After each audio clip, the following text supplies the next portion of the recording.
ہم اہل زاویہ کی طرف سے آپ سب کی خدمت میں سلام پہنچے۔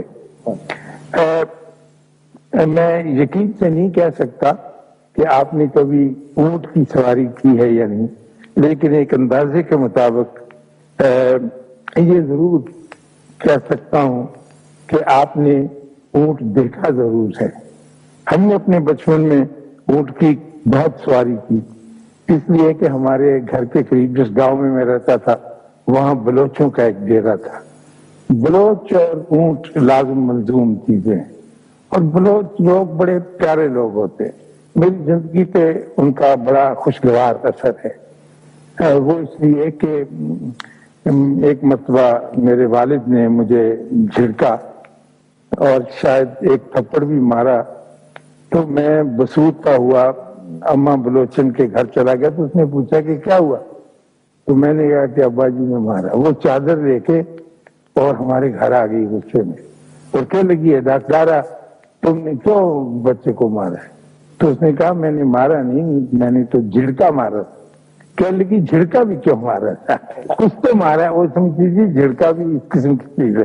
تو ہم ان کے اونٹوں پہ بہت سواری کرتے رہے، اور پھر اس کے درمیان ایک بڑا لمبا وقفہ آ گیا۔ تو سن 46 میں جب پاکستان کی تحریک بڑے اپنے زوروں پہ تھی، تو ہمیں دریائے ستلج کے کنارے ایک لمبے سفر پہ تبلیغ کے لیے جانا تھا کہ پاکستان کی طرف لوگوں کا جھکاؤ پیدا کیا جا سکے۔ اور وہاں جو لوگ تھے وہ تقریباً کچھ ایسے لوگ تھے جن کا پاکستان کی طرف جھکاؤ بہت کم تھا اور مسلم لیگ سے ناواقف تھے۔ تو ہمیں وہاں اونٹ پہ جانا پڑا۔ ہمارے پاس 2 اونٹ تھے، اور 2 نوجوان آئے تھے علی گڑھ یونیورسٹی سے، اور 2 ہم جہاں سے تھے۔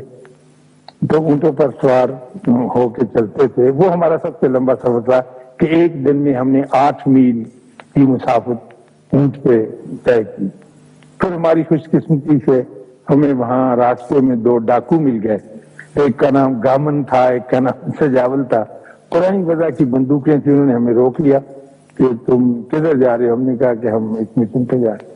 تو اس نے کہا کہ ہم ڈاکو ہیں، تو ہم پھولی کراڑ کو لوٹنے کے لیے جانا ہے، تو آپ ہمیں اپنے اونٹ دیں۔ ہم نے کہا یہ اونٹ تو ہمیں بہت ضروری ہیں، تم پھولی کراڑ کو بعد میں لوٹ لینا۔ انہوں نے کہا نہیں، یہ بڑا ہمارا کام زیادہ ضروری ہے کیونکہ ہم نے یہ طے کیا ہوگا۔ خیر وہ ایک لمبی کہانی ہے، میں پھر کبھی موقع ملا تو عرض کروں گا۔ پھر دونوں ڈاکوؤں نے ہمیں ہمارے دوست بن گئے، اونٹ پہ بیٹھنے کا طریقہ بتایا کہ اگر کاچی نہ بھی ہو تو پھر کس طرح اونٹ کی کوہان کو لانگڑی مار کے بیٹھا جا سکتا ہے۔ تو ہر ایک کام کا اپنا اپنا فن ہوتا ہے۔ تو میں یہ بات اس لیے عرض کر رہا تھا آپ سے کہ پچھلے ہفتے بلکہ زیادہ دن ہو گئے، 15-20 ہو، مجھے کراچی جانے کا اتفاق ہوا۔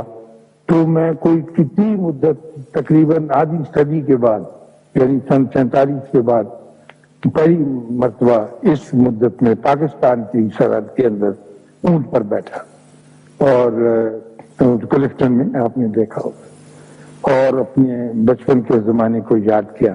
اونٹ پہ بیٹھنے کی سب سے بڑی اور خوبی کی بات یہ ہے کہ اونٹ دوسرے جانوروں کے مقابل میں ایک اور انداز سے اٹھتا ہے۔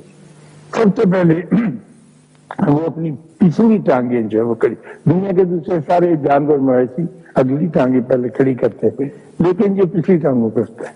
تو اس کا ایک فائدہ یہ ہوتا ہے کہ اس کے اوپر بیٹھنے والا سب سے پہلے سجدہ کرتا ہے۔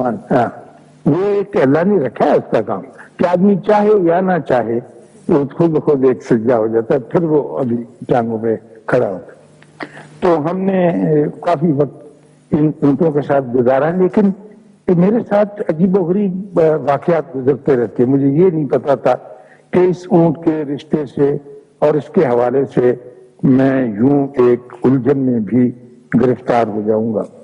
اونٹ، اللہ تعالیٰ بھی کلام پاک میں اونٹ کے بارے میں کہتا ہے کہ ذرا کیا تم نے اونٹ کو دیکھا کہ ہم نے اس کو کس طرح کا جانور بنایا، یعنی اس کے عجائب اور غرائب جو ہیں وہ ابھی تک پوشیدہ ہیں، اور ساری کی ساری اس کے خصائص جو ہے لوگوں کے سامنے نہیں آ سکے۔ اتنی بات ہم جانتے ہیں کہ یہ میلوں اور دنوں سفر کر سکتا ہے بغیر پانی پیے ہوئے. اور یہ کیسے ہوتا ہے اس کے بارے میں مختلف تھیوریز ہیں، لیکن وہ وقت نہیں ہے یہاں بیان کرنے کا.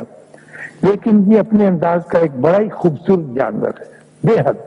اگر آپ نے اسے کبھی غور سے نہیں دیکھا تو اب آپ کو اگر کبھی موقع ملے تو اسے ضرور دیکھیے گا.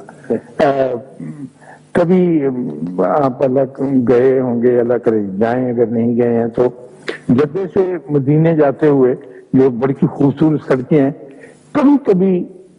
کبھی کبھی ریگستان کے لکو دک ٹوٹے اور قطعے آ جانے کے وقت آپ کو چرتے چرتے اونٹوں کی کچھ قطاریں نظر آئیں گی. ان کے مالکوں نے کھلے چھوڑے ہوئے ہوتے ہیں اور وہ چاندی جیسی ریت پر چاندی جیسے بدن لے کے دھوپ کے اندر ایک عجیب گل کھلاتے ہوئے سے چلتے ہیں. اور وہ نظارہ ایسا دیکھنے والا ہوتا ہے کہ آدمی کتنی دیر تک، ہم یعنی بس میں سفر کرتے تھے تو لاری سے سر نکال کر بڑی بڑی دیر تک ان کو دیکھتے تھے کہ یہ کیسی خوبصورت اللہ تعالیٰ نے مخلوق پیدا کی ہے جن کے بارے میں ہم کچھ زیادہ نہیں جانتے. تو اسی سلسلے میں مجھے یاد آیا کہ پاکستان میں جب امریکہ کا صدر آیا، ابھی تک شاید ایک ہی صدر آیا اور تو نہیں آیا، جس کا نام لنڈن بی جانسن تھا، اور وہ کراچی اترا، تو جو سب سے عجیب و غریب چیز جس نے لنڈن بی جانسن کو متاثر کیا وہ اونٹ تھا. اونٹ کی ہماری بہت گاڑیاں تھی جو سامان اسباب نقل و حرکت میں کام آتی تھی اور بہت سارا سامان ڈھوتی. اونٹ گاڑیاں کراچی اس زمانے میں 1952-53 کی بات ہے بھرا ہوا تھا اونٹ گاڑیوں سے. تو اتنا متاثر کیا اس کو کہ اس نے کہا کہ میں تو یہ اونٹ جو ہے ایک امریکہ لے کے جاؤں گا اور اس کو رکھوں گا آج سے. تو مجھے یاد پڑتا ہے کہ وہ اونٹ تو نہیں لے جا سکا، لیکن اس اونٹ کا ایک ساربان جو شتربان جو تھا بشیر، اس کو بشیر پیغال دیا، بشیر کو ساتھ لے گیا. اور بشیر بیچارے کو بڑی مصیبت پڑی اور وہ روتا تھا کہ اس بردبخت اونٹ کی وجہ سے مجھے امریکہ جانا پڑ رہا ہے. اس زمانے میں لوگ امریکہ جانے سے گھبراہ، بشیر جیسا بھلا آدمی. تو وہ بڑا اس نے اخبار میں بیان دیا کہ صاحب مجھے ایک تو بولی نہیں آتی ان کی، میں وہاں جا کر کیا بات کروں گا، اور امریکہ جا کر مجھے کیا لینا ہے، مجھے تو اپنا اونٹ گاڑی چلانی ہے. لیکن اسے جانا پڑا اور اس کو یہاں سے، آپ نے اگر تصویریں دیکھی ہوں تو نئی رومی ٹوپی خریدی اس نے بیچارے نے، کچکن بنائی، آزاد آدمی تھا. پچھلے دنوں میں اونٹ کے بہت قریب رہا، لیکن مجھے یہ ہرگز اندازہ نہیں تھا خواتین و حضرات کہ جسمانی طور پر اونٹ کے اس قریب رہ کے اور کلفٹن میں اس کی سواری اس عمر میں کرنے کے بعد یہ ایک اور انداز سے میری زندگی کے اور میری روح کے اور میرے وجود کے اور میری سائیکی کے قریب آ جائے گا. تو میں آپ سے جب یہ اونٹ کی باتیں کر رہا تھا تو میرے ذہن میں اس اونٹنی کا خیال بار بار آیا اور آتا ہے، اور جب بھی اونٹ کا ذکر آتا ہے جو اونٹنی حضرت صالح کی اونٹنی تھی اور جو ایک معجزے کے طور پر وجود میں آئی تھی. اور قوم سمود کی طرف صالح کو اللہ نے بھیجا تھا، بہت اونچے درجے کے نبی تھے، کہ جا کر اس بےہودہ قوم کو راہ راست پر لایا جائے. اور وہ قوم بڑی امیر تھی، ان میں بیشتر خرابی یہ تھی کہ ان کے پاس دولت بہت زیادہ تھی، علاقہ بہت سرسبز تھا.